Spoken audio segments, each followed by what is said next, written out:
नमस्कार साथियों, मैं मंजित भास्कर स्वागत करता हूं आपके अपने परिवार शिखर एकेडमी में। दोस्तों, जैसा कि आप लोगों को पता है कि हम लोगों ने अपने एनटीपीसी की सीरीज को शुरू किया हुआ था और आज हम उसी सीरीज में अगला नया टेस्ट शुरू करने जा रहे हैं, जो है टेस्ट आपका 18/1/2021 की फर्स्ट शिफ्ट में पूछा गया था। एनटीपीसी का ओरिजिनल पेपर है, तो इसमें भाई हम आज करने वाले हैं मैथ का सॉल्यूशन। तो चलो भाई शुरू करते हैं अपना मैथ का सॉल्यूशन। मैथ के सॉल्यूशन में आपका पहला क्वेश्चन ये रहा। क्या दिया गया है? पहला क्वेश्चन कि पाइप ए किसी टंकी को 80 मिनट में भर सकता है और पाइप बी उसी टंकी को 40 मिनट भर सकता है। यदि ए और बी को एक साथ खोल दिया जाए तो टंकी कितने मिनट में भर जाएगी? तो भाई ऐसे क्वेश्चन को करने का जो सबसे आसान और सबसे बेहतरीन तरीका है, मैं आप लोगों को बता रहा हूं कि एक काम करते हैं कि हमेशा है ना, जब कभी भी दोनों का काम पूछा जाए तो ए गुणा बी ऊपर रखना है और ए प्लस बी नीचे रखना है। क्या बोला मैंने? ए गुणा बी ऊपर रखोगे और ए प्लस बी नीचे रखोगे। ठीक है भाई। अगर मैं बात करूं ए गुणा बी की, यानी कि ए का मतलब है 80 और बी का मतलब जो आप लोगों को दिया गया है वो है 40 और दोनों का योग नीचे 80 और 40 120। 80 और 40 कितना आ गया भाई? 120। 4 हिस्सा काट देंगे, इसे 3 बार कटेगा। अब 3 से 80 को काटेंगे, कितनी बार जाएगा भाई? 3 दूनी 6 और 3 छंग 18 और बचा 2/3, यानी कि 26 से ही 2/3 समय में वो जो टंकी है आप लोगों की पूरी भर जाएगी। जब दोनों एक साथ करेंगे काम तो 26 से ही 2/3 समय में एक साथ भर जाएगी। चलो भाई अगला क्वेश्चन। अगला क्वेश्चन क्या कह रहा है कि 1 1 1 और डैश n अंक 9 से भाज्य हैं, तो n का न्यूनतम मान बताना भाई कितना होगा। n का न्यूनतम मान आप लोगों को बताना कितना होगा। तो आप लोगों ने एक बात हमेशा याद रखना कि भाई 9 से संख्या कैसे कटती है? जब संख्या के अंकों का योग कटता है। क्या होता है भाई? जब संख्या के अंकों का योग कटता है। ठीक है जी, संख्या के अंकों का योग जब डिवाइड होगा 9 से तो संख्या भी पूरी पूरी डिवाइड होगी। तो इस बात का मतलब है कि हमें ना ये 1 1 1 1 कहां तक लिखने पड़ेंगे? 9 तक, तभी तो अंकों का योग 9 होगा। अगर मैं लिखूं 1 1 1 1 1 1 1 कितने होंगे? 1 2 3 4 5 6 7 8 9। ठीक है, ये जो संख्या लिखी हुई है ना भाई, ये ही संख्या 9 से विभाजित हो सकती है। क्यों हो सकती है? क्योंकि इसके अंकों के योग की बात करें तो 1 2 3 4 5 6 7 8 9 पूरे अंकों का जो योग आ रहा है वो 9 आ रहा है। यानी कि आपको ना 1 से लेकर ये जो 1 1 लिखे हुए हैं ये 9 तक लिखने हैं। ठीक है, नहीं 9 बार लिखने हैं, 9 तक नहीं 9 बार लिखने हैं। तो हमें कितनी बार लिखने पड़ेंगे? कम से कम 9 बार लिखने पड़ेंगे, तब जाकर संख्या 9 से पूरी विभाजित होगी। क्योंकि रूल यही कहता है कि 9 से किसी भी संख्या को आप तब विभाजित कर सकते हो यदि उसके अंकों का योग 9 से कट रहा हो। ठीक है भाई, यदि उसके अंकों का योग 9 से कट रहा हो तो आपके लिए इसमें जो आंसर हो जाएगा वो ऑप्शन नंबर ए हो जाएगा। ठीक है जी, चलो अगला क्वेश्चन देखते हैं भाई। अगला क्वेश्चन क्या कह रहा है कि 14 लोग वस्तु ए खरीदते हैं जबकि 13 लोग वस्तु बी खरीदते हैं। ठीक है भाई, 14 लोगों ने ए वस्तु खरीदी और जी 13 लोगों ने वस्तु बी खरीदी और 2 व्यक्ति दोनों वस्तु खरीदते हैं। भाई इसने कहा कि आपके पास ना कुछ इस प्रकार की वस्तुएं हैं। ठीक है जी, आपके पास क्या है? ये तो वस्तु ए है और दूसरी है वस्तु बी। एक तो आपके पास वस्तु ए है और दूसरी है वस्तु बी। अगर हम ए की बात करें तो ए खरीदी 14 लोगों ने, ठीक है नहीं, और बी खरीदी 13 लोगों ने। और ऐसे भी लोग थे जिन्होंने दोनों ने 2 वस्तु खरीद ली। समझे नहीं? ऐसे भी लोग थे जिन्होंने दोनों वस्तुएं खरीद ली। तो ए ने तो खरीदी 14 और ए वस्तु खरीदी गई 14 और बी वस्तु खरीदी गई 13। तो उसने पूछा कि ये बता दो कुल कितने व्यक्ति हैं। तो भाई एक बात बताओ भाई, अगर हम बात करें तो 14 तो आदमी यहाँ पे हैं भाई, 14 तो इन्होंने खरीदी होगी, 13 इन्होंने खरीदी होगी। लेकिन अगर हम बात करें तो 14 और 13 तो कितने हो रहे? 27 हो रहे। लेकिन इन दोनों में ये 2 कॉमन है, 2 इधर भी काउंट हुआ, 2 इधर भी काउंट हुआ, 2 बार 2 है ना, ये 2 बार काउंट हो गया। तो हम इसमें से ना ये 2 माइनस कर लेते हैं। कुल मिलाकर आदमी कितने आ गए? 25। यानी कि हमारे पास वहां पे कुल कितने आदमी थे भाई? 25 आदमी थे। कितने आदमी थे? 25। नहीं तो आप देख सकते हो 14 में से 2 घटा दो, क्योंकि यहाँ पे भी 2 आ रहा है, तो 14 में से 2 गए आपके बच जाएंगे 12 और ऐसे ही 13 में से 2 गए, कितने बच जाएंगे भाई आपके? ये बच जाएंगे 11। ठीक है जी, तो 14 में से 2 गए 12 और ये 11, तो 12 व्यक्ति तो ये थे जिन्होंने ए खरीद रखी ओनली। ऐसे ही इसमें अगर 11 की बात करें तो 11 व्यक्ति बी वाले थे और दोनों वाले कितने थे? 2। तो 12 और 2 14, 14 और 11 25। आप ऐसे भी निकाल सकते हो। ठीक है, आप ऐसे भी निकाल सकते हो, या दोनों को जोड़ के इसमें से कॉमन वाला घटा देते हैं। दोनों को जोड़ दो और कॉमन वाला घटा दो। अगला क्वेश्चन ये कह रहा है कि 2 साझेदार ए और बी, भाई कितने हैं, दो साझेदार हैं। ए और बी ने क्रम से 6,000 रुपए और 8,000 रुपए की पूंजी के साथ एक कारोबार शुरू किया। उन्होंने 5600 रुपए का लाभ कमाया। एक ऐसा पूछा, सिंपल सा आसान सा क्वेश्चन है। कैसा करेंगे कि एक आदमी ए था, एक आदमी बी था। एक ने तो लगाए 6,000 रुपए, 6 के लिख देते हैं। दूसरे ने लगाए 8,000 रुपए, 8 के लिख देते हैं। तो के से के माइनस हो जाएगा भाई, और दो दो तिया 6 और 2 चौके 8 आ जाएगा। और उसने कहा क्या है कि उन्हें दोनों को ना 5600 रुपए का लाभ प्राप्त हुआ। एक बात और भाई, कि जो भी लागत का अनुपात होता है, जो भी लागत का अनुपात होता है वो ही लाभ के अनुपात के बराबर होता है। लागत का अनुपात लाभ के अनुपात के बराबर, यानी कि यही लागत का अनुपात है, यही लाभ का अनुपात रहा होगा। तो लागत का अनुपात कितना है, 3 और 4, तो लाभ का अनुपात भी कितना होगा, 3 और 4। तो लाभ कितना दे रखा, कुल मिला के 5600 रुपए। ठीक है जी, तो 3 और 4, 7 की वैल्यू कितनी है, 5600 रुपए। एक की वैल्यू कितनी आ जाएगी, 800 रुपए। ठीक है भाई, एक की वैल्यू कितनी आ गई, 800 रुपए। और पूछा है कि ए का हिस्सा कितने रुपए है। ए की बात करिए भाई, तो ए के पास कितने अनुपात है, 3। एक की वैल्यू 800, 3 की वैल्यू 2400, 8 × 24। लो जी, 3 की वैल्यू कितनी आ गई, 2400 रुपए। Option number D. ठीक है जी, ऑप्शन नंबर डी। चलो आगे बढ़े, आगे बढ़े सिंह। देखो भाई, अगला क्वेश्चन दिया गया है आप लोगों को। अगला क्वेश्चन दिया गया है, क्या है कि ये लिखा हुआ है 0.8 0.8 0.8 3 बार लिखा हुआ है, 0.7 0.7 3 बार लिखा हुआ है, और नीचे लिखा हुआ है 0.8 × 0.8 प्लस 0.56 प्लस 0.7 × 0.7। अच्छा, जब भी कभी ऐसा इस प्रकार का प्रश्न हो तो आप लोग ना तुरंत समझ जाना कि कहीं ना फॉर्मूला होता है। ठीक है, ये क्या होता है, फॉर्मूला। अगर फॉर्मूले की भी बात करें तो फॉर्मूला कौन सा है, अगर आप देख रहे होंगे तो हम इस 0.8 को a मान लेते हैं और 0.7 को b मान लेते हैं। तो ये बन रहा है a की पावर 3 और भाई माइनस b की पावर 3। इसे आप कुछ इस प्रकार भी लिख सकते हो कि a माइनस b, ठीक है भाई, और a² plus b² minus ab, कुछ ऐसे भी लिख सकते हो आप इसे। ठीक है, अच्छा, अगर आप देख पा रहे होंगे तो नीचे भी क्या लिखा हुआ है कि a² plus b² plus ab। अच्छा सॉरी, इसमें भी प्लस ही आएगा, माइनस वाले में प्लस आता है, माइनस वाले में हमेशा प्लस आता है और प्लस वाले में हमेशा माइनस आता है। तो नीचे क्या लिखा हुआ है, a² plus b² plus ab। तो मैं यहाँ पे पुट कर देता हूँ ये वैल्यू। देखो ऊपर तो ये वैल्यू लिखी हुई है और यहाँ पे पुट कर देता हूँ क्या, a² plus ab plus b²। तो भाई हम क्या कर सकते हैं, इसने डिवाइड कर सकते हैं। देखो ये सेम है, ये वाला हिस्सा सेम है, तो ये दोनों सेम है, तो हम इसे क्या कर सकते हैं, डिवाइड कर सकते हैं। अगर मैं इसे डिवाइड कर देता हूं तो मेरे पास केवल a माइनस बी बचा, और a माइनस बी मैंने मान क्या रखा था, 0.8 माइनस 0.7, 0.8 माइनस 0.7। तो 0.8 में से 0.7 घटाओगे, बचेगा भाई 0.1। ठीक है जी, कितना बचेगा, 0.1। ऑप्शन नंबर 2 आपका आंसर हो जाएगा। ठीक है जी, कितना बचेगा, 0.1। जब कभी भी आप लोगों के पास ऐसा प्रश्न हो तो आप तुरंत देख भी सकते हैं कि 0.8 में से 0.7 घटा देंगे तो 0.1 आंसर आ जाए। ठीक है, नहीं अगर ऊपर फॉर्मूला बनना हो a की पावर 3 माइनस b की पावर 3 तो घटा के लिखेंगे, अगर फॉर्मूला बनना हो a की पावर 3 प्लस b की पावर 3 तो जोड़ के लिख देंगे। ठीक है जी, चलिए अगले क्वेश्चन की तरफ बढ़ते हैं। अगला क्वेश्चन ये है कि आपको ना संख्या दी गई है, ठीक है भाई, 12:51 x और फिर 17। आपको कुछ इस तरह दिया गया है कि 12:51 समानुपात, उसके बाद है x अनुपात 17, और पूछा गया है कि x का जो मान होगा वो कितना होगा। तो भाई x का मान कैसे निकाल लेंगे, भाई अंदर वाले की मल्टीप्लाई अंदर कर देते हैं, बाहर वाले की मल्टीप्लाई बाहर कर देते हैं। ये हो जाएगा 12 × 17, कितना हो जाएगा भाई, 12 × 17, और ये हो जाएगा 51 × x। ठीक है जी, 17 से काट देते हैं, 17 × 51, और 3 से काट देते हैं, 3 × 4 = 12। तो x की वैल्यू जो होगी वो कितनी आ गई भाई, 4। x की वैल्यू कितनी आ गई, 4 आ गई। ठीक है जी, समझ में आया, समझ में आया। ठीक है, अगला क्वेश्चन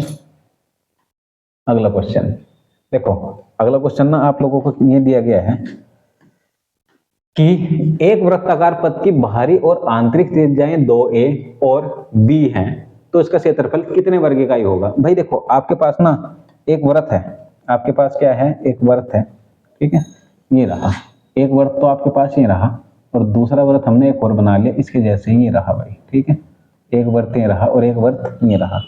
अगर हम बात करें, यदि हम बात करें तो उसने ना 2 त्रिज्याएं दी आपको। एक त्रिज्या तो ये वाली दी, अंदर वाली, ये वाली, इस वाली का नाम उसने कहा कि भाई से बोलना आप लोगों को b है।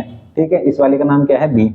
एक दूसरी त्रिज्या और दिया आप लोगों को, ये वाली इसका नाम रख दिया उसने 2a, इसका नाम क्या रखा 2a। बाहरी और आंतरिक त्रिज्याएं मिल गई हमें। अच्छा, अब वो कह रहा है तो हमें ये बताना है वृत्ताकार जो पथ है इसका क्षेत्रफल कितना होगा। ये तो पूछा एक वृत्ताकार पथ के बाहरी और आंतरिक त्रिज्याएं, तो हमें क्या करना, इस पथ का क्षेत्रफल बताना इस वाले एरिया का, ये वाला केवल ये। अच्छा, ये वाला एरिया निकालने के लिए क्या कर सकते हैं हम लोग भाई, अगर इस बड़े वाले वर्त में से, इस बड़े वाले में से ये छोटे वाला माइनस कर दूं तो मेरे पास क्या बचेगा, केवल ये बचेगा ना। इस बड़े वाले में से ये वाला निकाल देता हूं तो केवल मेरे पास ये बचेगा, ठीक है। अच्छा, जब ये बचेगा तो हम क्या करते हैं, इसमें फॉर्मूला यूज करते हैं। वर्त का क्षेत्रफल क्या होता है, पाई आर स्क्वायर। क्या होता है भाई, पाई आर स्क्वायर। बड़े वाले की जो त्रिज्या है वो कितनी है 2a स्क्वायर, और छोटे वाले की त्रिज्या पाई, छोटे वाले की त्रिज्या है b, 2 ये हो जाएगा b स्क्वायर। तो बड़े वाले क्षेत्रफल में से छोटे वाला क्षेत्रफल माइनस करना था, तो भाई एक काम करते हैं, इसमें से पाई कॉमन ले लेते हैं। अगर अंदर की बात करें तो रह जाएगा 2 दूनी 4a स्क्वायर और माइनस b स्क्वायर। कितना हो गया भाई 4a square minus b square, यानी कि पाई 4a square minus b square कौन से ऑप्शन में देखने को मिल रहा है भाई, ये मिल रहा है ऑप्शन नंबर 3 में। किसमें देखने को मिल रहा है, ऑप्शन नंबर 3 में, ठीक है। आइए अगला क्वेश्चन देखें। अगला क्वेश्चन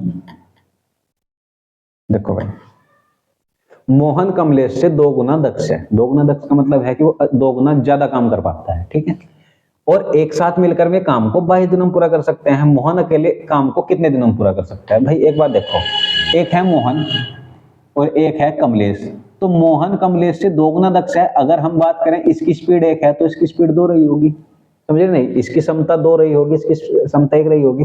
अब वो कह रहा है और दोनों साथ मिलकर देखो, ये 2 की स्पीड से करेगा, ये 1 की स्पीड से करेगा, 2 और 1 3 की स्पीड से 22 दिन में काम खत्म हो रहा। आप लोगों को एक बात याद रखनी, मैंने कार्य समय में बताई थी कि जो कार्य होता है, कार्य वो क्या होता है, समय और क्षमता का गुणनफल होता है कार्य, ठीक है नहीं। कार्य क्या होता है, समय और क्षमता का गुणनफल होता है। तो वही हमने काम किया, दोनों की स्पीड देख ली 3 होगी, दोनों का जो काम था वो कितने समय में हो रहा है 22 दिनों में। अब वो कह रहा है तो मोहन को अकेले काम करना 2 की स्पीड से। कितने की स्पीड से भाई, 2 की स्पीड से। कितने दिन में खत्म करेगा, मान लो x दिन में खत्म करेगा, तो 2 से डिवाइड कर देंगे, 11 बार जाएगा और 11 33 आ जाएगा। कितना आ जाएगा भाई 33। तो इसका जो आंसर हो जाएगा ऑप्शन नंबर 3 33। कितना आएगा भाई, ऑप्शन नंबर 3 33। चलो आगे नेक्स्ट क्वेश्चन देख रहे होंगे आप लोग। नेक्स्ट क्वेश्चन, ठीक है जी। नेक्स्ट क्वेश्चन क्या दिया गया है, ये है कि ए बी सी एक काम को 6, 12 और 24 दिन में पूरा कर सकते हैं। सभी को साथ मिलकर काम करना भाई। तो कोई बात नहीं, एक आदमी का नाम था ए, एक आदमी का नाम था बी, एक आदमी का नाम था सी। ए ने कहा कि हम काम करेंगे 6 दिन में, बी ने कहा कि हम काम करेंगे 12 दिन में, और सी ने कहा हम काम करेंगे 24 दिन में। अगर तीनों के काम की बात करें तो काम हो जाएगा 24, ठीक है नहीं, काम 24 हो जाएगा, यानी कि जो इनका एलसीएम होता है वही कार्य होता है। तो 6 से काटेंगे 4 बार जाएगा, 12 से काटेंगे 2 बार जाएगा, और 24 से काटेंगे 1 बार। ये 4 की स्पीड से करेगा, ये 2 की स्पीड से करेगा, ये 1 की स्पीड से करेगा, तो 7 की स्पीड से टोटल काम खत्म होगा, ठीक है नहीं, क्योंकि तीनों को मिलकर करना है। तो 7 से काट देंगे, 7 या 21, ठीक है जी, और 3/7, 3 सही 3/7, 3 सही 3/7, यानी कि आपका जो आंसर हो जाएगा ऑप्शन नंबर 2 हो जाएगा, ठीक है जी, ऑप्शन नंबर 2, 3 सही 3/7। चौथा ऑप्शन आप लोगों को दिखाई दे रहा होगा, ये रहा 4 सही 3/7, ठीक है। लेकिन हमारा जो आंसर है वो कितना है, 3 सही 3/7। आओ भाई आगे बैठे, इसमें आगे बैठे। ये लिखा हुआ है कि 8 की पावर 2 गुणा 6 की पावर 3 और 4 की पावर 6 गुणा 9 की पावर 3, इनका जो है हमें एलसीएम लेना है। तो भाई एलसीएम लेने के लिए ना एक काम करते हैं, इन सब के ना पहले बेस बराबर कर देते हैं। जैसे इसकी बात करें तो इसे हम क्या लिख सकते हैं, 2 की पावर 3, इसे 2 और 3 में तोड़ के लिख सकते हैं। इसकी बात करें तो इसे 2 की पावर 2 लिख सकते हैं, इसे 3 में तोड़ के लिख सकते हैं, ठीक है भाई। मैं इसे थोड़ा सा बड़ा कर देता हूं ताकि आप लोगों को अच्छे दिख जाए। लो जी, अच्छा, यदि हम बात करें तो इसे लिख सकते हैं 2 की पावर 3, 2 की पावर 3 इसे लिख सकते हैं 2 की पावर 3, ठीक है जी, और इस 3 की गुणा 2 में होगी तो 3 दूनी 6 हो जाएगा। अगर मैं इसकी बात करूं तो 6 को लिख सकते हैं हम 2 की पावर 3 अलग और 3 की पावर 3 अलग, ठीक है भाई। अच्छा, अब इसमें आ जाते हैं, अगर मैं 4 की बात करूं तो 2 की पावर 2 लिख सकते हैं, तो 2 में 6 की गुणा करेंगे, कितने गुणा आ जाएगा भाई, 6 दूनी 12। ऐसे ही 3 का स्क्वायर लिख सकते हैं, तो इसमें गुणा करेंगे 3 के स्क्वायर की, तो 3 दूनी 6, यानी कि 3 दूनी 6, ठीक है भाई। अब एलसीएम जो होता है ना भाई, एलसीएम जो होता है, हमें ना सबसे बड़ी घात लेनी होती है। अगर हम सबसे बड़ी घात की बात करें इन दोनों में, तो ये तो 6 और 3 9 ही हो रहा, 6 और 3 9, कुल मिलाकर 2 की पावर 9 हो जा रही, ठीक है नहीं, और 3 की पावर 3 हो जा रही। लेकिन 9 से बड़ा हमारे पास है, क्या है, 2 की पावर 12। हमारे पास 2 से बड़ा, 2 की पावर सबसे बड़ी क्या है, 12, तो जिसमें 12 होगा वही आंसर होगा। अच्छा, इसमें 12 है, ठीक है। अगर हम 3 और 6 में कंपैरिजन करें, 3 और 3 में कंपैरिजन करें, तो इसकी पावर 6 है, इसकी पावर 3 है, बड़ी पावर कौन ले बैठा है, 6 वाला। तो इसका मतलब है कि जो हमारा आंसर होगा वो हो जाएगा 2 की पावर 12 और 3 की पावर 6। 2 की पावर 12 और 3 की पावर 6, हमेशा बड़ी घात लेनी होती है एलसीएम में। अगर एचसीएफ पूछता है इसका, तो सबसे छोटी घात के लेते हैं। छोटी घात का मतलब क्या है, ये तो 9 हो ही रहा है हमारा, तो छोटी घात के लिए हम 3 की पावर 3 लेते हैं और 2 की पावर 9 लेते हैं, ये हो जाता है एचसीएफ। तो एचसीएफ में छोटी घात लेनी होगी और एलसीएम में बड़ी घात लेनी होगी, ठीक है जी। चलो अगला क्वेश्चन,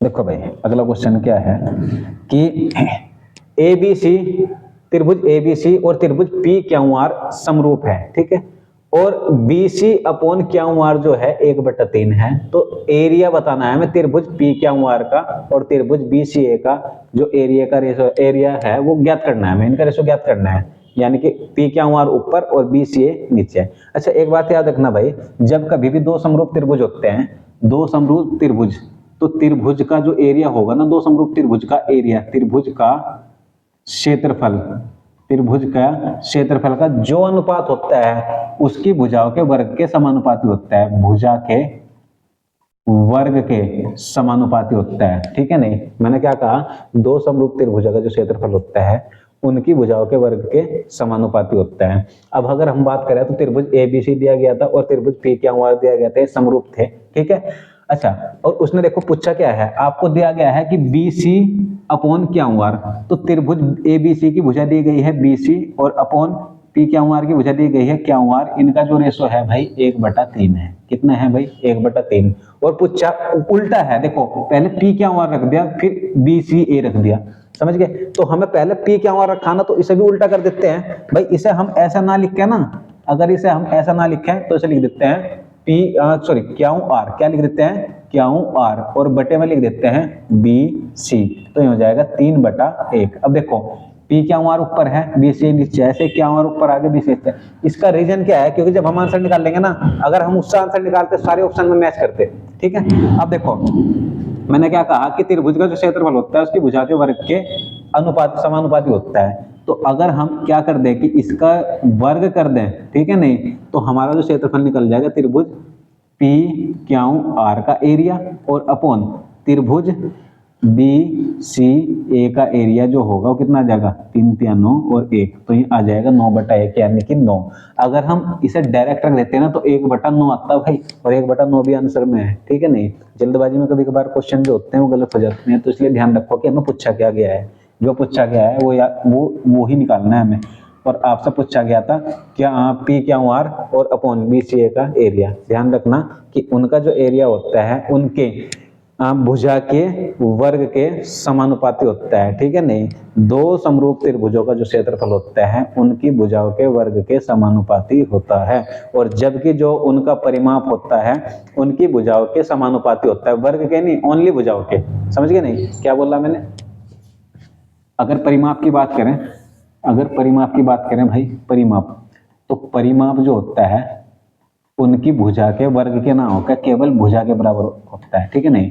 दो समरूप त्रिभुजों का परिमाप उनकी भुजा के समानुपाती होता है, ठीक है जी, उनका अनुपात जो होता है उनकी भुजा के समानुपाती होता है, ठीक है नहीं। चलो अगला क्वेश्चन, अगला क्वेश्चन ये है कि भाई ABC 3 आदमी 3300 रुपए 33,000 रुपए की कुल पूंजी के साथ एक व्यवसाय में साझेदार है। वर्ष के अंत में लाभ 15,000 रुपए है, जिसे उनकी पूंजी के अनुपात में विभाजित किया जाना है। A को 4500 रुपए प्राप्त होते हैं, B को लाभ के हिस्से में 5500 रुपए प्राप्त होते हैं। सी की पूंजी ज्ञात करनी भाई। देखो 3 आदमी, कौन कौन, 3, एक, बी और सी, ठीक है। अब वो कह रहा है कि हम इस 33,000 को ना बाद में रखेंगे भाई, पहले क्योंकि हमें ना लाभ के बारे में बात की गई और मैंने आपको अभी बताया था कि जो लागत का अनुपात होता है वही लाभ के अनुपात के बराबर होता है। तो हम सबसे पहले बात करते हैं 15,000 रुपए थे लाभ टोटल, और जो ए को हिस्सा मिला वो मिला 4500 रुपए। कितना मिला भाई? 4500 रुपए। अगर बी की बात करें तो बी को जो रुपए मिले वो मिले 5500 रुपए, ठीक है। अब एक बात बताओ, 15,000 में से 4500 तो ये ले गया, 5500 ये ले गया, कुल मिलाकर हो गया 10,000। तो 10,000 रुपए तो चले गए। अब सी के हिस्से में कितने रहे होंगे भाई? 5,000 रुपए, ठीक है। नहीं, कितने रहे होंगे? 5,000 रुपए। एक काम करते हैं, डिवाइड कर देते हैं भाई, ठीक है। ये डिवाइड कर देते हैं और ये डिवाइड कर देते हैं, यानी कि ये दो जीरो हमने हटा दी। इसकी बात करें तो 5 दिन 45 आ जाएगा भाई, इसकी बात करें तो 5 एकम 5 आ जाएगा भाई, और इसकी बात करें तो 5 एकम 5 आ जाएगा, ठीक है। तो यहाँ पे जो अनुपात आया 9, 11, 10 का अनुपात आया, ठीक है नहीं। और ये तो है हमारा लाभ का अनुपात, और यही लाभ का अनुपात जो होता है लागत के अनुपात के बराबर होता है। लागत का अनुपात बराबर लाभ का अनुपात। तो लागत का अनुपात कितना हो रहा है हमारा, लाभ का अनुपात कितना हो रहा है? 9 और 11, 20 और 10, 30। तो 30 अनुपात हो रहे, और यही 30 अनुपात किसके बराबर रख दे भाई? अगर हम 33,000 के, किसके बराबर रख दे भाई? 33,000 के। तो जीरो से तो जीरो कैंसिल हो जाएगी, और 3 से काटेंगे, कितनी बार जाएगा? 11 बार जाएगा। तो कुल मिलाकर जो एक अनुपात है हमारा 1100 के बराबर आ गया। एक अनुपात जो है हमारा 1100 के बराबर आ गया। और पूछा कितने अनुपात के बारे में गया था? हमें सी की वैल्यू पूछी गई थी। सी लिए बैठा है 10 अनुपात, तो 10 अनुपात की वैल्यू कितनी आ जाएगी? 11,000। कितनी आ गई भाई? 11,000। लागत का अनुपात बराबर लाभ के अनुपात के, लागत का अनुपात बराबर लाभ के अनुपात के। चलो अगला क्वेश्चन भाई। इस क्वेश्चन में कुछ इस प्रकार से कहा गया है आप लोगों को, ये भिन्न वाला क्वेश्चन दे दिया आप लोगों को। ये कहा गया है कि भाई यदि आप 5:3, 7:5 और 6:4 को अवरोही क्रम में लिखिए तो कैसे लिखेंगे, ठीक है। अच्छा एक बात बताओ, अवरोही और आरोही की बात करें अगर हम, आरोही, आरोही और अवरोही, अगर आरोही की बात करें तो इसे बोलते हैं हम असेंडिंग ऑर्डर, और अवरोही की बात करें तो डिसेंडिंग ऑर्डर। आरोही जो होता है उसे बोलते हैं बढ़ता क्रम। क्या बोलते हैं भाई? बढ़ता क्रम। मतलब कि 1, 2, 3, 4, ठीक है नहीं, डैश डैश डैश, यानी कि जब संख्याएं बढ़ते चले जाएं उसे बोलते हैं आरोही। अवरोही क्या होता है? घटता क्रम। पहला बड़ा, ठीक है नहीं, फिर छोटा, फिर छोटा, फिर छोटा, फिर छोटा। समझ गए? तो मैंने क्या कहा, अवरोही में बड़े से स्टार्ट करना, छोटे की तरफ को चलना। आरोही में छोटे से स्टार्ट करना, बड़े की तरफ को चलना है, ठीक है जी। तो आरोही जो होता है बढ़ता क्रम, इसे बोलते हैं हम घटता क्रम। तो हमें इसे घटते क्रम में लगानी है, यानी कि पहला बड़ा, फिर छोटा, फिर छोटा, ठीक है जी। चलो अगर हम बात करें, ये लिखा हुआ है 5/3। कितना लिखा हुआ है भाई? 5/3। दूसरा जो है वो लिखा हुआ है 7/5। कितना लिखा हुआ है भाई? 7/5। और तीसरा लिखा हुआ है 6/4, ठीक है जी। कितना लिखा हुआ है? 6/4। अब भाई हम क्या करें कि इसमें पहले देखें कैसे कि कौन सा छोटा है कौन सा बड़ा है। तो एक काम कर लेते हैं ना भाई, हम 4, 5 और 3 का एलसीएम ले लेते हैं, 60 आ जाएगा भाई। कितना आ जाएगा? 60। अगर मैं इस 3 से इस 60 को भाग दे दूं 20 बार जाएगा, और उसी 20 की गुणा ना 5 में कर दो, 20×5 100, ठीक है भाई। चलो अगले की बात करते हैं। 5 से 60 को भाग देंगे, 12 बार जाएगा, 12 7 84 आ गया भाई, ठीक है नहीं। और 4 से 60 को भाग देंगे, 15 बार जाएगा, 15 6 90 आ गया, ठीक है नहीं। अब हमें पहले सबसे बड़ा रखना था, फिर उससे छोटा, फिर उससे छोटा। हमारे लिए सबसे बड़ा देखो, इनसे कंपैरिजन करते हैं। 100 बड़ा है ना, तो 5/3 सबसे पहले रखेंगे। उससे छोटा कौन है भाई? उससे छोटा है हमारा 90। तो 90 का मतलब है 6/4, और उससे छोटा है हमारे पास 7/5, ठीक है जी। पहला 5/3 आएगा, फिर 6/4 आएगा, फिर 7/5 आएगा। कौन सा है? ऑप्शन नंबर 5/3, 6/4, यानी कि ऑप्शन नंबर 2 आपका राइट आंसर हो जाएगा भाई। ऑप्शन नंबर 2 आपका राइट आंसर हो जाएगा। बात समझ पाए?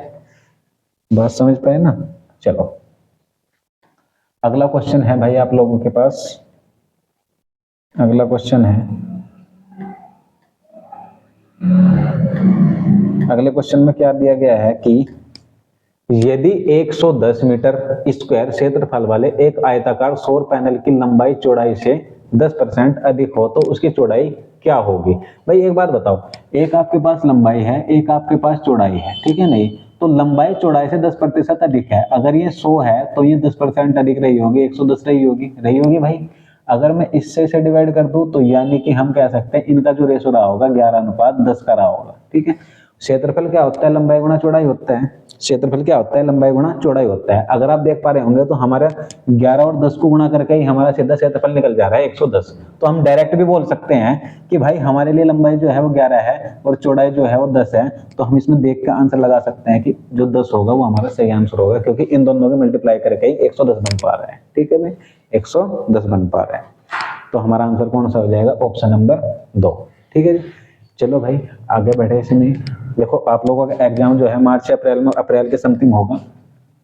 रेलवे का एनटीपीसी का जो एग्जाम है अप्रैल के समथिंग होगा भाई। तो इसलिए थोड़ा सा जितने भी ज्यादा हो सकता है आप लोग, जितना भी ज्यादा हो सकता है प्रीवियस क्वेश्चन निकालने की कोशिश करते रहना, क्योंकि इन्हीं से क्वेश्चन बनते हैं, पुराने क्वेश्चन ही उठाते हैं। आप लोगों ने ये चीज अगर नोट की हो तो आरपीएफ का जो एग्जाम हुआ था उसमें भी ये क्वेश्चन थे सारे इसी टाइप के जो आपसे पहले पूछे गए हैं।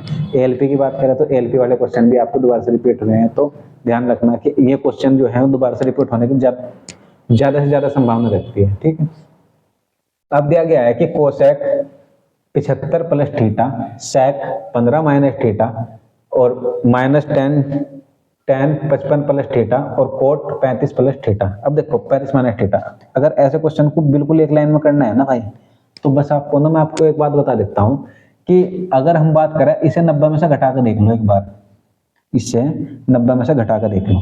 जब 90 में से घटाएंगे तो 15 आएगा भाई, 90 में से 75 गए 15 और ये सेक बन जाएगा। इसका मतलब ये प्लस का हो जाएगा, ये माइनस का हो जाएगा, कैंसिल हो जाएगा, यहाँ 0 आ जाएगा। ऐसे अगर 10 की बात करें, 10 को भी चेंज कर लो, 10 को किसमें चेंज कर लेंगे, कोट बन जाता है। 90 में से घटा कर देखेंगे तो 35 आ जाएगा भाई। 90 में से 55 गए 35, तो ये भी प्लस का होगा, ये वाला माइनस का होगा, यहाँ पर नहीं माइनस हो जाएगा 35 और यहाँ पर भी आ जाएगा कोट।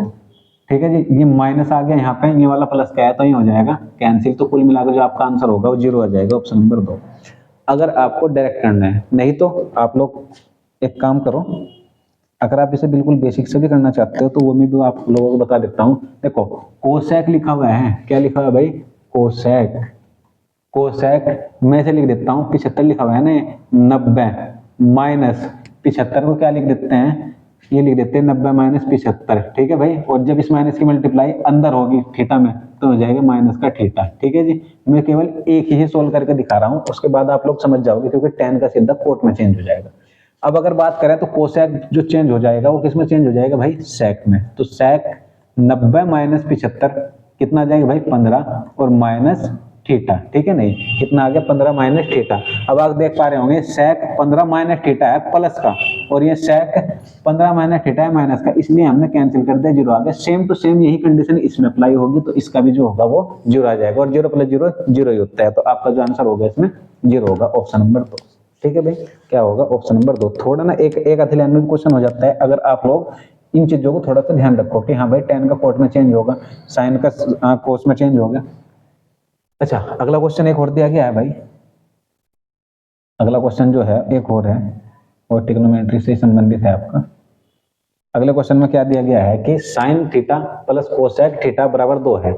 तो आप लोगों को कहा गया है कि साइन की पावर 8 थीटा प्लस कोसेक की पावर 8 थीटा का मान कितना होगा। भाई आप लोगों को ये दिया गया है कि sine theta plus cosec theta बराबर 2 दिया गया है। अगर मैं एक काम कर लूं कि दोनों पक्षों का वर्ग कर दूं, दोनों पक्षों का वर्ग कर दूं, तो ये हो जाएगा sine square theta plus cosec square theta plus 2 sine theta into cosec theta को ना हम 1/साइन भी बोल सकते हैं। क्या बोल सकते हैं भाई, 1/साइन, और बराबर 2 दूनी 4, साइन से साइन कैंसिल हो जाएगा, 2 उधर जाके माइनस हो जाएगा। तो कितना आ जाएगा भाई, 2।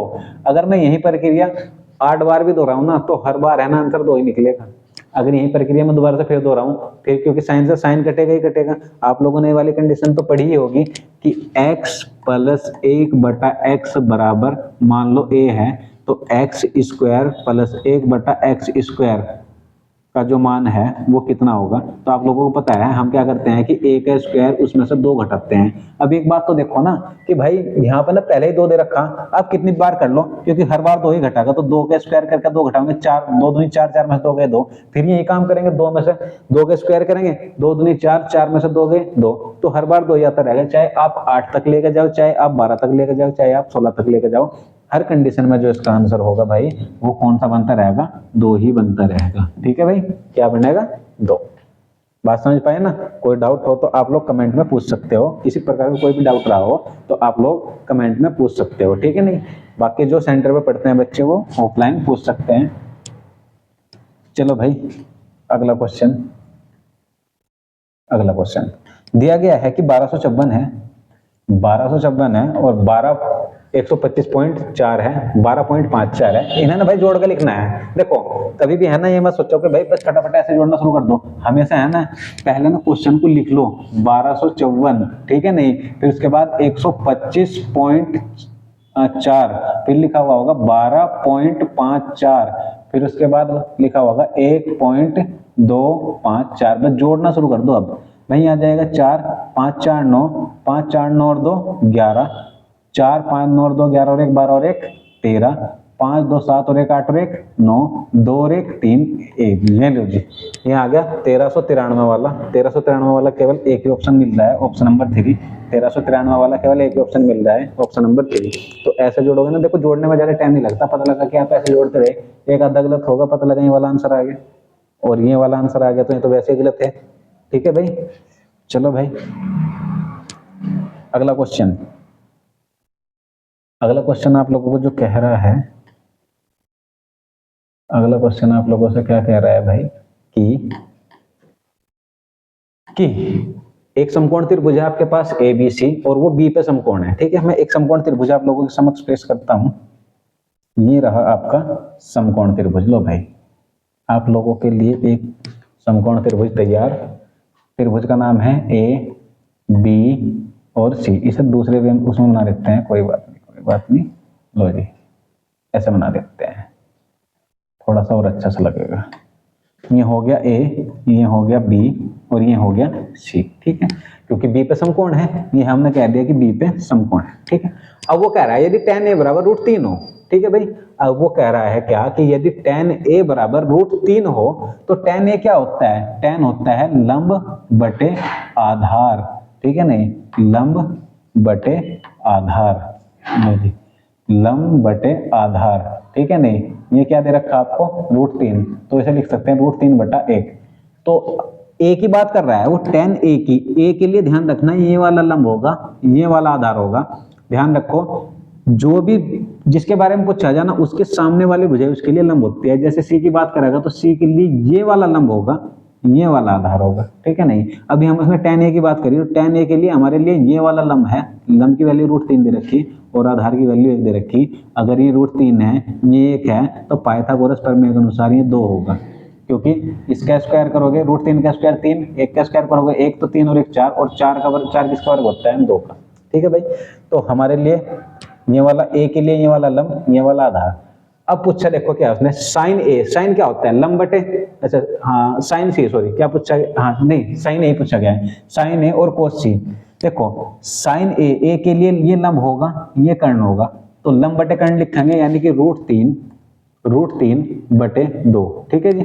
अच्छा दूसरा कोस C, कोस होता है आधार बटे कर्ण, इसके लिए ये वाला लंब होगा C के लिए और ये वाला आधार होगा, तो आधार बटे कर्ण यानी कि √3/2। ठीक है भाई, पता लग गया। मैंने कहा इसके लिए लंब है तो लंब बटे कर्ण, इसके लिए ये वाला लंब है तो आधार बटे कर्ण। फिर प्लस करके लिखते हैं भाई। अगर बात करें कोस A के लिए ये वाला लंब है, ये वाला आधार है, तो हम लिखेंगे आधार बटे कर्ण, तो आधार बटे कर्ण। ठीक है जी, और गुणा साइन C के लिए ये वाला लंब है, ये वाला कर्ण है, तो 1/2 लंब बटे कर्ण। ठीक है भाई, जब मैं दोनों की मल्टीप्लाई कर देता हूं तो केवल ऊपर 3 आ जाएगा, नीचे 4 आ जाएगा। जब दोनों की मल्टीप्लाई कर देता हूं ऊपर 1 आ जाएगा, नीचे 4 आ जाएगा। दोनों का जो हर है वो समान है तो 4 आ जाएगा, एलसीएम 3 और 1 4 आ जाएगा, और 4 से 4 कैंसिल करेंगे तो आपका आंसर है भाई 1। आपका आंसर क्या आ जाएगा भाई 1, ऑप्शन नंबर 3। ठीक है भाई, तो भाई आज हम लोगों ने 17-18 क्वेश्चन कर लिए, कल फिर हम इसके 17-18 क्वेश्चन करेंगे, क्योंकि इसमें 36-37 क्वेश्चन होते हैं। तो इन क्वेश्चनों को जो आप लोगों को आज सोल्व कराए हैं इन्हें एक बार करके देख लेना। ठीक है, कुछ समझ ना आए तो आप लोग कमेंट बॉक्स में लिख कर भेज सकते हो। तो अगर आप लोगों को हमारी ये वीडियो पसंद आ रही हो तो चैनल को लाइक करें, ज्यादा से ज्यादा सब्सक्राइब करें और जितना ज्यादा हो सकता है यार उतना ज्यादा शेयर करें, ताकि यार देखो एक ना अंदर से ना कॉन्फिडेंस मिलता है वीडियो बनाने के लिए भी। तो जितना ज्यादा हो सकता है उतना ज्यादा शेयर करें। तो इन्हीं बातों के साथ धन्यवाद।